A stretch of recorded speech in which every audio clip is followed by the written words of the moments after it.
შემდეგ მიიღეს გადაწყვეტილება, რომ გამონაკლისის სახით დაუშვან საქართველოს როგორც გამონაკლისი ოლიმპიადაზე. ნუ სიტყვა ძალიან ხო, გახსოვთ, კენჭისყრა რა ანგარიშით იყო? არა, ნუ თუ არ იყო სრული მხარდაჭერა იყო და ნუ იცოდი რომ ემოციური სიტყვა უნდა ყოფილიყო იქ, რა თქმა უნდა, საჭადრაკო ტრადიციები, რა თქმა უნდა,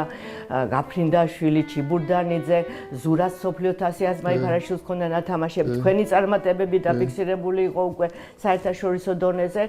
მაგრამ ნუ რაღაცა სხვა ემოციაც იყო განწყობის შესაქმნელად და მახსოვს წავაწყდი ამას წინათ, ჩანიშნავს ხო ვაკეთებდი გამოსვლის და ესე დავიწყე რომ არა, რა პერიოდია ესა რომ სამოქალაქო დაპირისპირება ახალი დამთავრებულია, ვთქვათ, ქვეყანა აბსოლუტური მასში ხო, კოლაფსში არის და ნუ ესე დავიწყე რომ ჩვენთან შავი იუმორი დადის თქო, საქართველოში, თბილისში შავი იუმორია, თქო,